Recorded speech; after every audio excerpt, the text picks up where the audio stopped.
Mga kababayan, nakakabanas po ang paulit-ulit na linya ng mga alipuris ng administrasyong ito patungkol sa investigasyon sa flood control project. Malagi nilang sinasabi na tanging si Pangulong Marcos lang daw ang nagkandak o nag-utos ng malawakang investigasyon sa korupsyon. Ito ang aking reaksyon. Ito ang aking batayan kung bakit sinasabi ko na ang investigasyon na ito ay peke. Kung seryoso ang gobyernong ito sa investigasyon patungkol sa flood control projects, dapat wini-welcome natin lahat ng mga tao na gustong lumabas, na may sasabihin, may isusumbong, may ibubunyag patungkol sa flood control projects. Pero ano ang nangyayari?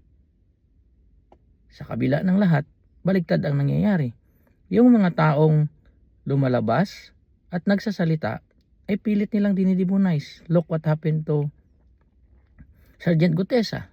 Siya pa ang kinasuhan.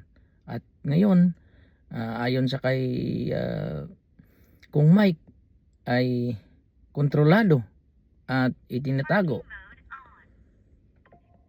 Ang nangyari kina Congressman Libeste, Congressman Barsaga, pilit na ginigipit. Kung tayo ay seryoso sa investigasyon na ito, dapat lahat ng gustong lumabas at may isisiwalat ay ating i-welcome at ating proteksyonan para malaman natin kung ano ang katotohanan. We can use all the resources of the government. The President had 4.5 billion confidential and intelligence fund. Yun ay magamit sa pagprotekta at sa pagtuklas kung ang mga witness na ito ay nagsasabi ng totoo, at kung hindi, yun, pwede natin silang kasuhan. Pero ano ang nangyayari? Sinabi ko na, ginigipit, hinahabol, kinakasuhan. So, maniniwala ba kayo na ang investigasyon na ito, ang ICI na ito ay tunay?